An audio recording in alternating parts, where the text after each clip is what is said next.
scenario. Well, I'm arguing against that. What are you talking Why about? are you yelling at me? Stop! You say one thing, she says another, and it all changes back again. Hello friends, so today is the 20th anniversary of one of my favorite movies of all time. And to celebrate this, I wanted to make a video talking about it. So in another episode of Cole's Classics, let's talk about Freaky Friday, released in 2003, starring Lindsay Lohan and Jamie Lee Curtis. And this goes without saying, but spoiler warning for this movie, although this came out 20 years ago, so I think you've had your chance at this point. Before we talk about this one, I thought it'd be kind of fun to at least mention and briefly talk about the original release in 1976, because they do share the same plot, but in a lot of ways they're entirely different movies, so I think the original is worth mentioning for some comparisons, because there are aspects that I enjoy way more than the reboot, and there are aspects that I do not like. So for comparison's sake, let's jump into the original Freaky Friday, released in 1976.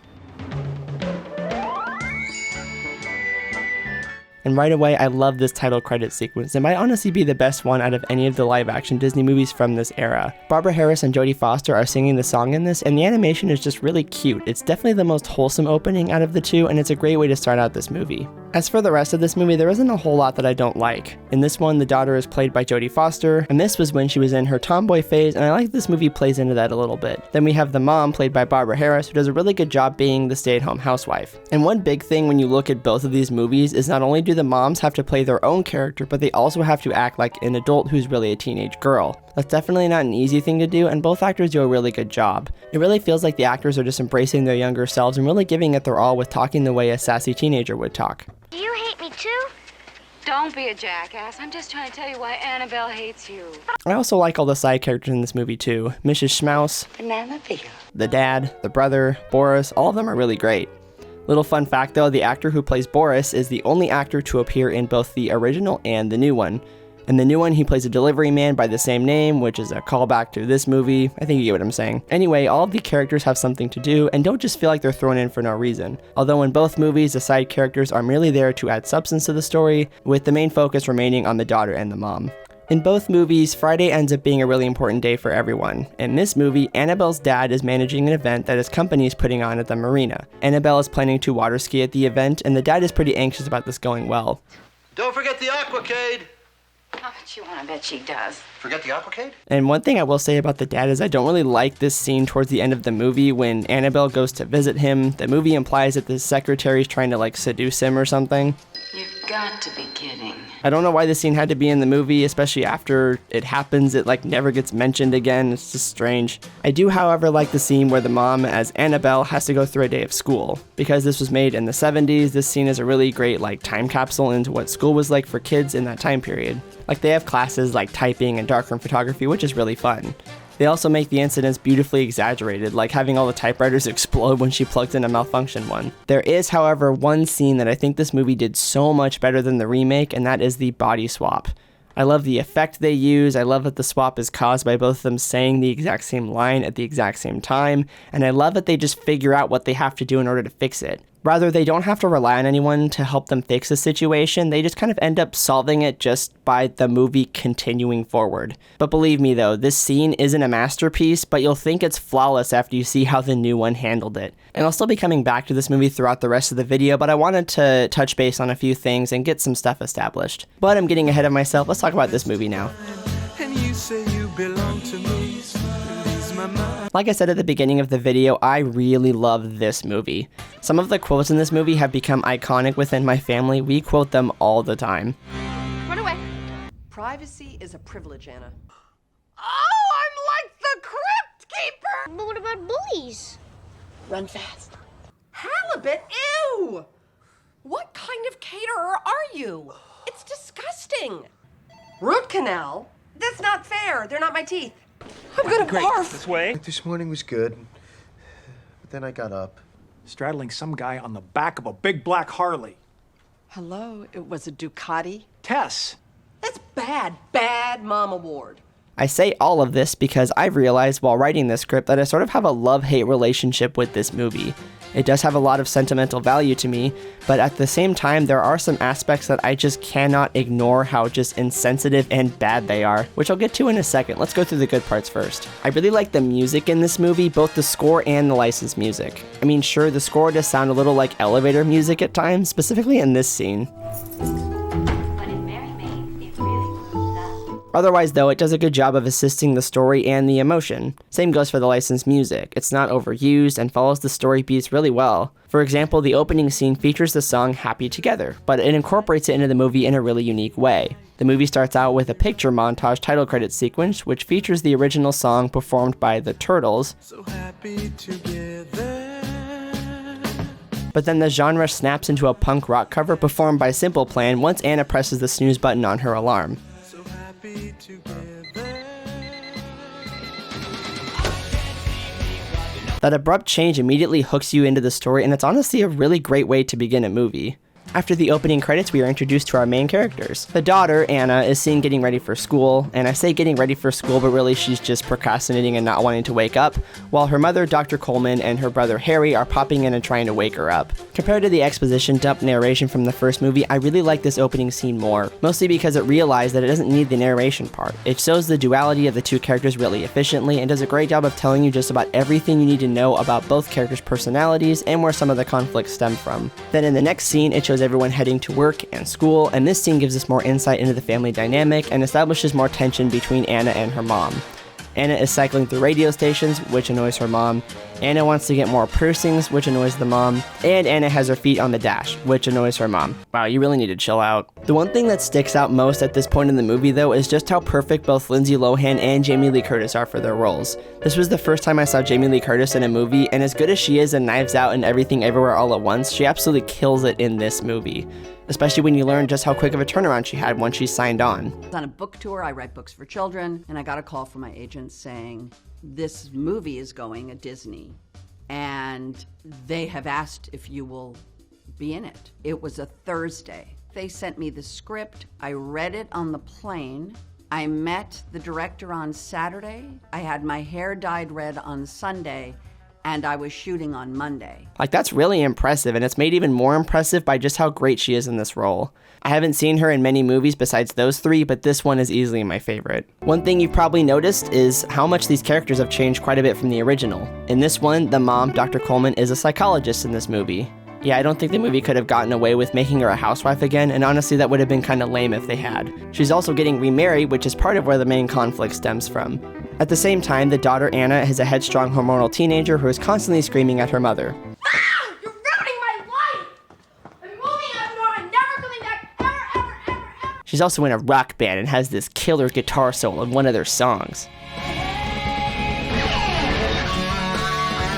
And her mom also kind of hates this band because she kills the power to their practice after a certain time each day. This is another conflict in the movie, which I'll get to all those conflicts in a second. This movie also gives us a love interest for the daughter. Now, there was a love interest for Annabelle in the original, which was Boris, but to this movie's credit, this one is much more well established. In the original, Annabelle has a crush on Boris, who lives next door, but says that due to a prior incident, he's largely ignored her. Then, because Boris hangs out with the mom, who is Annabelle, he ends up liking Annabelle again. So yeah, the love interest in the original isn't very fleshed out, which is what makes the love interest plotline in this one way better. They work on developing it throughout the movie, and Anna and her mom talk about it quite a bit. So Anna's love interest, Jake, is played by Chad Michael Murray. I do like all their interactions before they actually talk to each other, specifically this scene. Like, how awkward. Could you imagine if you walked by a girl and she turned to look at you like that and her friends were looking at you too? I'd be a little freaked out, honestly. I'm with you on that one, bro. So eventually they do talk to each other, and one thing I think is kind of funny is how embarrassed Anna is about the band in this scene. Oh, well, you know, we're still stuck in our garage phase, so. Like, yeah, maybe if you guys bother to write more than one song, you might be able to get into more competitions, and you might be more proud of your own band. And on that note, the only song they play in the movie, yeah, it's the same song each time. Like, no wonder your mom is so quick to cut the power. If I had to hear the same goddamn song each day for hours on end, I'd get pissy about it too. On the other hand, the song they play in this movie is an absolute banger.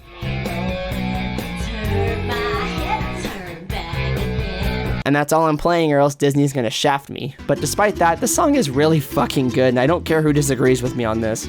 Okay, we have now arrived to the point that I was personally dreading about this movie, which is the body swap scene. And oh boy, this whole scene is truly miserable in just about every way. Okay, so all of the conflict between Anna and her mom stem from just a few things. Anna's mom is mad at Anna because she's being a grouchy teenage girl and keeps screaming at her. Anna is mad at her mother because she no longer has a bedroom door, and that her mom is getting remarried to the dude from NCIS just a short time after her dad died, and she thinks that her mom hates her band, among many more things. So while they're at dinner at this Chinese restaurant, Anna attempts to tell her mom about this band audition that happens at the same time as the rehearsal dinner. Then they walk away from the table to bicker with each other. Then, Jesus Christ, this old Chinese lady who works at the restaurant walks over to them to offer them fortune cookies. She's being all polite and courteous despite interrupting them, like,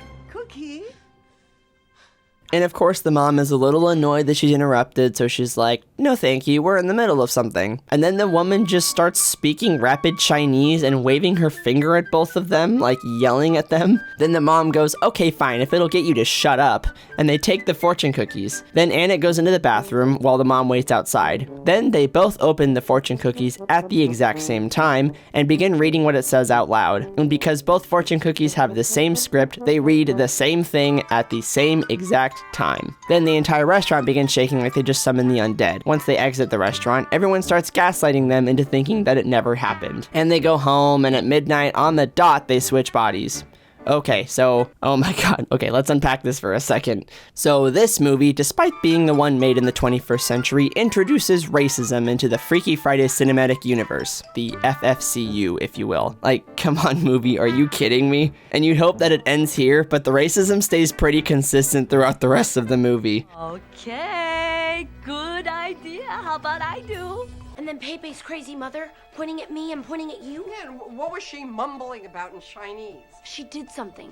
Some strange Asian voodoo. Now, I don't know if some of these are racist or not, but all of them feel like jokes that I should say if I want to be canceled and labeled as a mega racist, so I'm going to include them here. Now, okay, to the movie's credit, and I use credit very technically here, it does give an interesting twist into how their switch happens, whereas in the original it's just an unexplained anomaly. But for God's sakes, you mean to tell me that these people looked at the original movie and went, But do you know what would make it perfect? I mean, shit, I thought Disney knew better than this. It's been so long since Peter Pan had their racist things, but no, we had to have a foreign elder character who can't speak English with magic MacGuffins. I mean, I'm not mad, movie, I'm just disappointed. And I hate to say it, but the stinky doesn't end there. The rest of the movie shows them trying to switch back, which basically involves them having to go back to the restaurant and having the Chinese lady's daughter spoon feed them what they're supposed to do. Like, this is one of the biggest issues I have in this movie, is how bad they are both at problem solving. Now, I'm not saying it doesn't make it more realistic. I wouldn't know what to do if I was them either, but I feel like it just takes just one too many scenes to get there. They could have sped up that process a little bit more. Okay, so change of topic. Question for you all. How old is Jake supposed to be? He owns and rides a motorcycle, and he works at both the school and a coffee house, but at the same time, he's the love interest for our 16-year-old main character. Now, I assume that he's in his early to mid-20s? The truth is, I don't know, and the movie doesn't tell you, and online, the jury seems to be out too. Some people have said that he could be a senior at the high school, which is around age 18, but then that puts into question the fact that he works there, he isn't seen in classes. Mom/Anna even makes a comment about it. I don't even know it. I know he's too old for you. It's a whole thing. Then there's Anna, who's a minor, and the really confusingly uncomfortable scene where Jake begins to fall in love with Anna while she's in her mom's body, with Jake even trying to normalize the idea of them dating. How can you possibly entertain ideas about you and a woman her age? What are you talking about? She looks great. Really? Wow. No! Like, okay, MILF Hunter, you do you, I guess. Another thing I want to talk about is Anna's friends. Now, this might be a bad thing or a good thing depending on how you look at it, but I don't know if I'm a big fan of Anna's friends in this movie. They're also her bandmates, and they're honestly the weakest characters in the whole movie for me. I don't know, man. Some of the lines they say make me cringe super hard. Mr. Dude, you rock! Oh boy. So yeah, the daughter does have friends in both movies, but this one takes it a bit further with their involvement since they're in the band together. And because the daughter in this movie is in high school and made to be a hormonal monster, what better way to show her rebellion than have her be in a rock band? I mean, too bad they can't seem to make more than one song, but I already talked about that, so we won't go over that again. So compare this to the original, Annabelle's friends seemed like they kinda hate her. Bye-bye, brains. Like, they bully her and tease her and really don't stand up for her at all. Meanwhile, in this movie, they do stand up for her, which is a bonus, but only because they villainize the shit out of Anna's mom. I mean, they lay it on real thick that they don't like her. But don't give us this, Anna. She is totally ruining our lives. You're the culprit. Like, she isn't even your mom. Why do you guys care so much? Which brings me to my next point about Anna's friends, which is why I say that they're a good or bad part of the movie. I mean, they do a good job of adding fuel to the fire between Anna and her mom, especially after the audition conflict arises, but I really don't feel like it's necessary. Anna already wants to go to the audition, and she seems really upset at the fact that her mom is keeping her from going. I don't know, it just seems like unnecessary added garbage or drama to the movie. And speaking of, I don't know if you remember, but they literally duct tape Anna/mom to kidnap her to go to the audition, seemingly against her will. Think ever again. I am appalled at you two. Anna, I think it might be time for some new friends. I mean, this is how people get peer pressured to do drugs. Okay, now it probably sounds like, at this point, that I hate this movie, and I can see that. I did just ramble on for a good few minutes for most of this video's runtime, but this movie is actually really awesome, so let's go back to that part a bit. Like I mentioned, Jamie Lee Curtis and Lindsay Lohan are what made this movie great. Their acting is really strong and consistently great throughout. One thing I like was the added urgency to switch back. Like, the mom is getting married that weekend. And though the part about how it's technically Anna getting married is a bit, like, weird, the urgency is much more present in the new one. My wedding's tomorrow. Oh my god, my wedding's tomorrow. I can't marry Ryan! Ew! Okay. The stakes were much lower and honestly not that important in the original. Annabelle had a hockey game and had to perform at the Aquacade, and the mom had to just be a housewife. God, I'm really glad they improved on the mom character in the new one. I really like the jokes in this one, particularly the little quips that Harry and the grandpa have. If I switch with Harry, do I have to wear a thong? Earthquake, save me, earthquake! Ooh, Get back here, you little... It gives some good comic relief beyond the one-liners that the rest of the characters have. Speaking of jokes, I love the dialogue between Anna and her mom when they've switched bodies. Get out of the car right now! Do you have your permit? No. And this scene is probably my favorite out of all of them.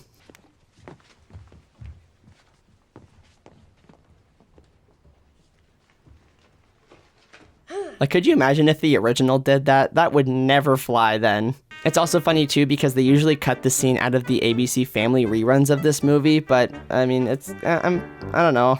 It doesn't really detract from the movie, but I'm kind of glad they included it in the Blu-ray. I also like that Anna and the mom both struggle equally to live each other's lives while changing something in the process. Anna finds out that her brother actually does love her and how chaotic and stressful her mom's daily life is, and Dr. Coleman fucking roasts Anna's English teacher, which is super hilarious. Aren't you? I don't know what you're talking Oh, about. come on, it was a high school dance. I mean, you've got to let it go and move on, man. And if you don't, I'm Compared to sure the this- original, where it really feels like they had to fabricate some things for being a housewife, like, who the fuck has this many people scheduled to show up at the exact same time? I mean, that's just poor time management. I don't know what you want me to say. So we're in the last half of the movie, and at this point you start to realize it's trying to cram a lot of conflict resolution all at the very end. And sure, to its credit, it does do a good job of resolving some things, like Anna learning that Ryan is a genuine person, and the mom getting to know Jake. However, both movies really gloss over a lot when you think about how differently they acted and what the mom and the daughter have learned, and how they go about, like, processing that information afterward. For example, in both movies, the daughter and their love interest suddenly get together after little to no explanation, where the last time we saw them, things weren't that great. There's a scene at the end where Ryan shows he actually cares by letting both of them go. He admits how he feels to the mom, who is actually Anna, but all of this is stuff that he implies he's already told her. Put me on this role. What role? The role of insensitive stepfather who couldn't care less or thinks it's a stupid rock band or any of the preposterous things you just said. How can you say I don't care? I'm not that guy, Tess, and if that's who you think I am, then this is never gonna work. I mean, I'm surprised this guy's still around. You've been acting real weird the last few days. But out of Boris and Jake, though, I gotta give the Misery Olympics gold medal to Jake. Homeboy seems so confused the last half of this movie. I'm surprised he even tried with either of them. I would have honestly given up and just blacklisted this whole family. So he goes from liking Anna to Anna going all conservative traditional values on him, because remember, at this point, it's the mom who is in Anna's body, to him meeting Anna as her mom, to him beginning to fall for the mom, to him singing quite possibly the worst cover of Hit Me Baby One More Time I've ever heard in my life. to him getting body checked by the mom as Anna, and mom/Anna kissing him, and being told to go after someone his own age. Then he crashes the rehearsal dinner and tries to win the mom/Anna over, which then fails because thank God the mom told him to leave. Then he isn't seen again until he shows up to the wedding and makes out with Lindsay Lohan. I'm thinking about that kiss. Kiss. Remind me again how I did it. In front of your mom? It's okay. She owes me. What the fuck? Is this allowed? What the fuck? Is that allowed? Like, dude, goddamn, what a character arc. Jesus. So once this movie wraps up, Anna and the mom go back to being themselves, and the way that they do the switch back in this movie, I absolutely love it. They have this really emotional speech that the mom/Anna gives, where she subtly gives her approval of Ryan and how she feels about her mom and what has happened in their lives. Then the wedding happens, and oh look, I guess Anna's band does know more than one song. Nice. And with that, that's about all I have to say about this movie. Is it flawed? Yeah, but it doesn't really take away the love that I have for it or the memories I have of watching it. Both movies hold a special place in my heart, and they're a lot of fun to watch. If you haven't seen them, both are on Disney+. I would highly recommend giving them a try, if nothing just to make fun of them. Alright, and that's the end of the video. Thank you guys so much for listening. I am currently getting over a cold right now, so that's why my voice sounds all messed up. And thanks for watching the video. Feel free to subscribe if you want to see my future videos, share with your friends. I'll talk to you all in the next video. Goodbye. You go ask her then, you old fart. You just can't wait for me to die, can you? Fatality. Anna, hurry, you're so big now. What happened? Are you happy for your mommy? This is such a wonderful dinner, Mother. How do you find the time? You picked up my car? And he stole my car. You read her diaries? Oh, that's gross. That's bad, bad mom award. How's that supposed to make me feel? Let's get back to that gabagool. All this from a slice of gabagool. You know, most grown-ups don't want to play games. They're always too busy or something. But then, you're not the same as most grown-ups. I'm not a groomer. I'm just a loser. If it doesn't want to go, you make it go. That's what she said.